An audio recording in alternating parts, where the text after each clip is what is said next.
Oi pessoal, tudo bem? Bom, hoje nossa aula é sobre genética. Como eu já tinha comentado, a gente finalizou o tema de conteúdos energéticos. A gente viu fotossíntese e tudo mais. Então agora a gente já vai começar vendo genética. E semana que vem a gente já começa as leis de Mendel, tá? Então hoje é quase uma revisão. Então, pra gente lembrar o que vai tratar a genética, é basicamente o DNA, tá? É o código genético em si, tudo que envolve ele e principalmente hereditariedade, que é quando a gente for entrar nas leis de Mendel. Com relação ao DNA, o que a gente tem que lembrar? Que ele é composto por pares de base.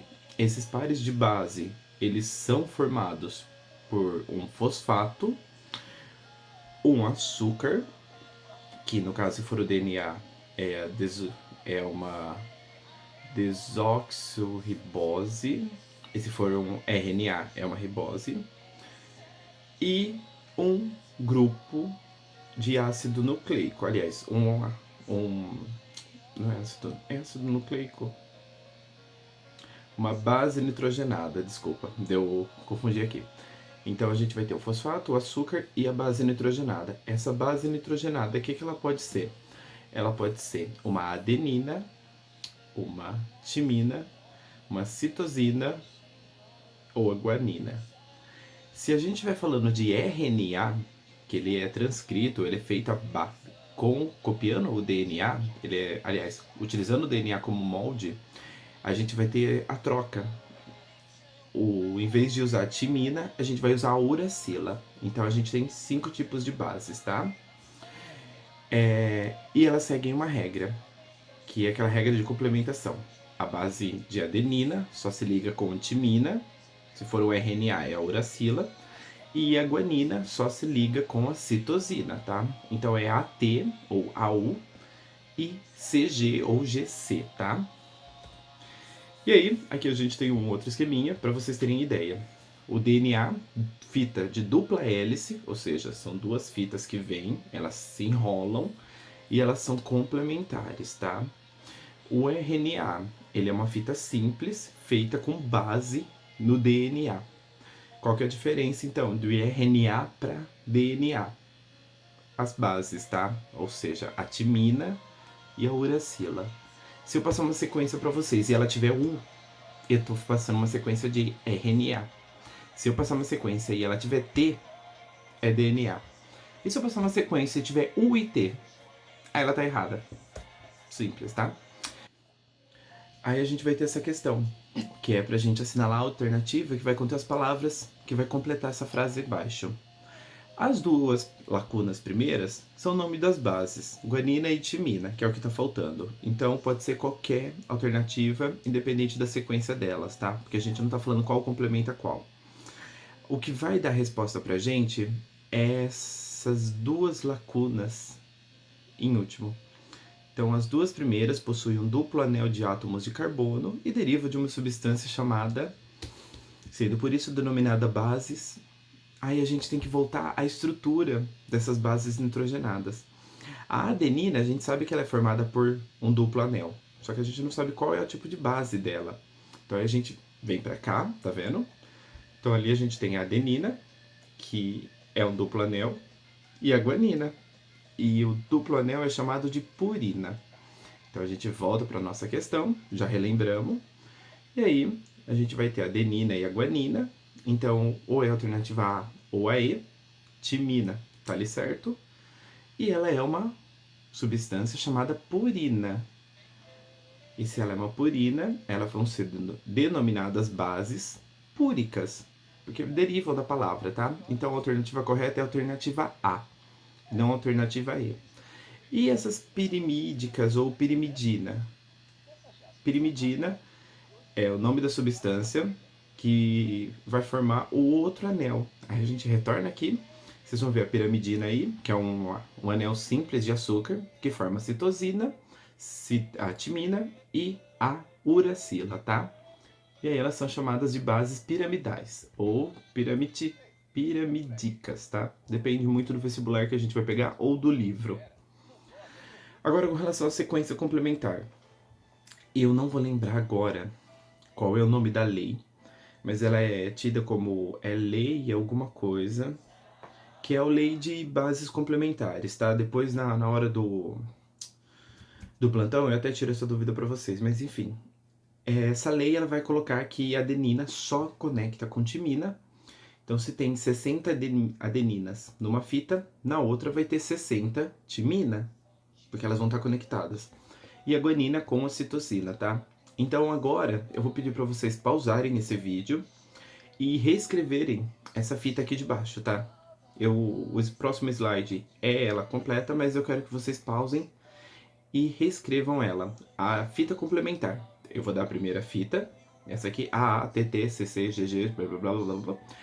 E vocês vão complementar ela com as bases complementares, tá? Então, vamos avançar para ver a resposta em 3, 2, 1. Tadã! Agora você pausa e compara, e eu espero que você tenha acertado. Se você não entendeu, à noite, vem falar comigo, tá? Outra questão. No esquema abaixo, sobre a estrutura do DNA, o número 1, 2 e 3 representam, respectivamente... Então, o que é o 1, o que é o 2, o que é o 3? Lembrando que a gente está falando do esquema de DNA. O número 1 é uma base nitrogenada, é um fosfato ou é a desoxirribose? Tenta lembrar. Caso você não lembre, tem um esqueminha aqui, tá? Junto com a resposta, obviamente. O grupo 1 é sempre o grupo de fosfato, tá? Ele fica na parte mais externa. Aí o grupo 2 é o açúcar.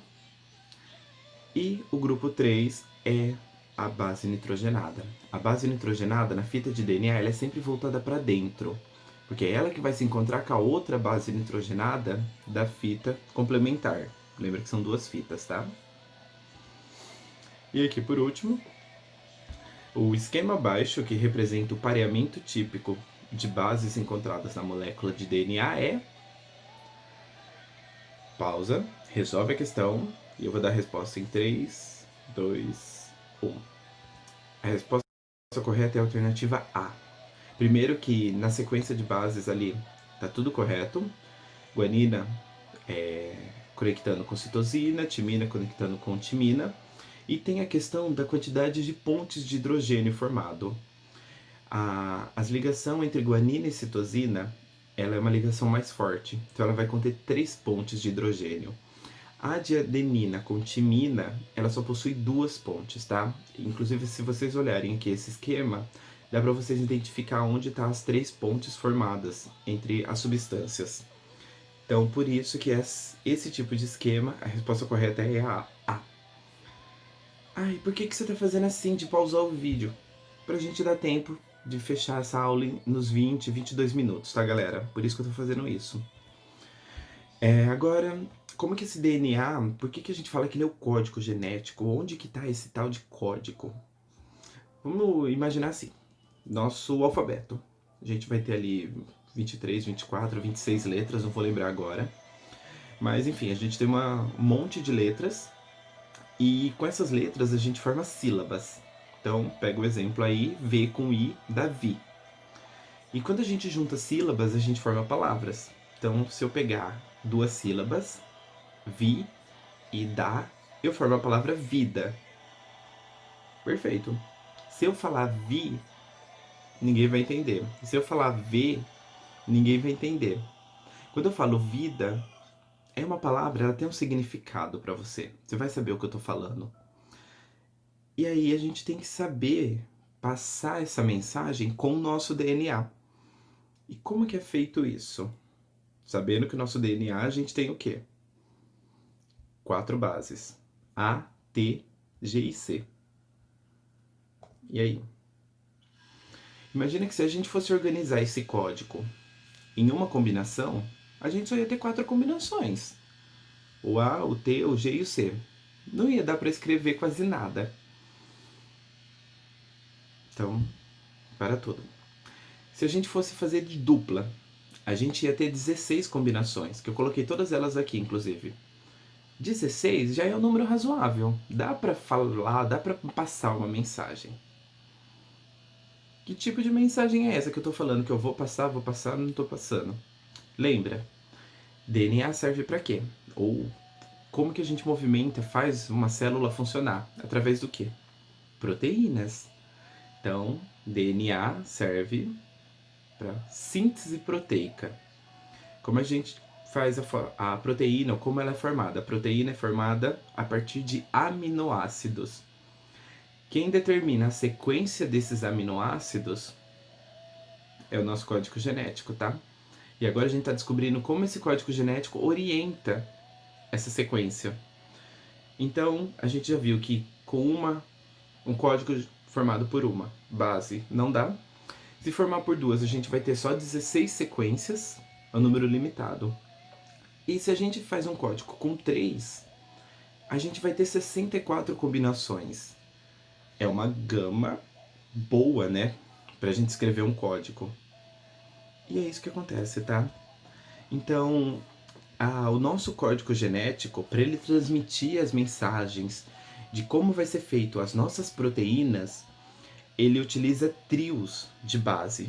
Então, a cada 3 sequências de nucleotídeos, ou seja, 3 letrinhas, isso representa uma base. Então, aqui a gente tem a primeira coluna, que seria a primeira base que eles colocaram aqui. A gente vai ter as 4 letrinhas. Aí depois aqui eu tenho a segunda coluna e aqui eu tenho a terceira. E aí onde elas se encontram, formam nossas bases.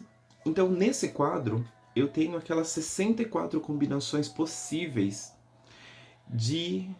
do nosso código. E aí vocês vão perceber que tem algumas bases, por exemplo, as duas primeiras ali, então uracila, uracila, uracila, e embaixo uracila, uracila e citosina, elas vão indicar que o aminoácido é a fenilalanina.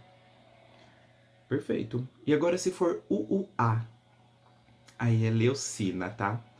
Então, dependendo dessa sequência de 3 letrinhas, muda o meu aminoácido da proteína. E se vocês lembrarem da nossa aula de proteína, qualquer coisa, assista novamente. Se a gente muda um aminoácido da proteína, a gente pode mudar completamente a função dela. Aí entra a questão, por exemplo, da anemia falciforme, que é um par de base que muda, se não me engano, troca um A por G. Isso muda o aminoácido, e aí uma proteína que era para ser linear, aliás, globular, ela acaba sendo linear, então, ou seja, uma proteína que era para ser uma bolinha, ela vira um fio, e aí a hemácia, que era para ser redonda, ela fica no formato de foice. Então vocês estão percebendo, né? Uma base muda o aminoácido, que muda a proteína e que muda o formato da célula. Então vocês vão perceber que tá tudo interligado, tá? Representando aqui o que eu acabei de comentar, ó. A gente tem o código genético, a gente tem o DNA, a gente vai ter os genes. Esses genes têm a sequência de DNA deles. Esse DNA ele vai ser transcrito, ou seja, ele vai ser passado para RNA. Então nessa passagem eu sempre vou trocar o T por U, tá? Então repara bem nessa sequência. Observem como ela foi feita. Qualquer dúvida, tô à noite aqui. E depois rola a tradução do RNA, que aí vira os aminoácidos. E o nosso código genético é lido. É lindo isso, né? Nossa, professor, ficou muito abstrato, eu não consegui entender ainda. Calma. Me procura à noite que a gente dá um jeito, se for necessário, eu desenho pra vocês. Mas vocês têm que entender isso, tá? Se vocês olharem bem essa tabela, ela vai ter 3 marquinhas chamadas stop codon, que são os nossos códigos finais. Seria como um ponto final na nossa frase, tá? Então, UAA, UAG e UGA, ou UGA, são 3 sequências de aminoácidos que, para todas as células, elas vão identificar que acabou minha transcrição, acabou a minha leitura, acabou minha proteína. Então, quando o gene vai montar uma proteína, sempre no final dele vai ter uma dessas 3 sequências que vai simbolizar o quê? Chega, é aqui, tá? Então é para isso que serve esses 3 stop codon. Aí, o nosso DNA, a gente fala que é uma duplicação semi-conservativa. Por que é semi-conservativa? Existem inúmeras experiências, a gente não vai entrar em detalhes sobre elas, se vocês quiserem depois eu mando. Mas, basicamente, como é uma fita dupla, a hora que ela vai se duplicar, replicar, ela se separa e forma mais duas fitas aqui. Então, uma célula mãe, quando ela se separa, as células filha vai ter metade da fita genética da mãe, tá? Então aqui nos esqueminhas vocês podem dar uma olhada. Que você tem a fita parental, ela é preta. Aí a primeira geração, ela tem uma fita preta e uma fita branca. Aí a segunda geração, ela vai ter uma fita branca e, aliás, uma fita preta e 3 fitas brancas para cada célula, para cada dupla de células filhas, tá? Isso é porque ela sempre separa. Você tem as mães aqui, separaram, vão virar dupla. Depois, na hora que elas se replicam, elas separam de novo e aí elas vão virar 4. Essa não vai. ah, ali, vocês têm que perceber outro detalhe, que é esse 3 linha, 5 linha. O que significa isso? As nossas moléculas de bases nitrogenadas, ela tem fosfato, açúcar e a base nitrogenada. Aliás, o nosso nucleotídeo, ele tem a base nitrogenada, fosfato e açúcar. E essas 3 substâncias formam uma molécula, e essa molécula vai encaixando na outra como se fosse Lego. O que vai acontecer? O ponto de ligação delas é o açúcar quinto e o açúcar terceiro da outra.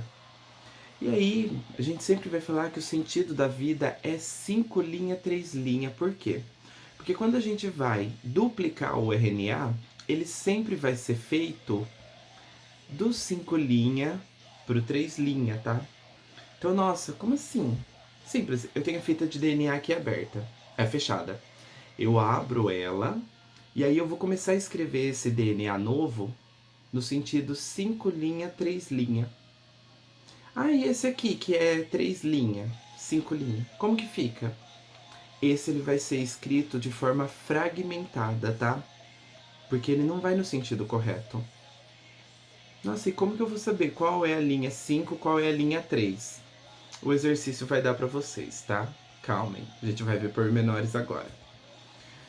Com relação a isso, a duplicação, a gente tem todo um processo de desenrolamento do DNA, tem que romper as pontes de hidrogênio e, obviamente, a gente tem que colocar os novos pares de base, os nucleotídeos ali, tá? Então a gente vai ter uma gama de proteínas envolvendo, que são todas as principais aqui nesse esquema.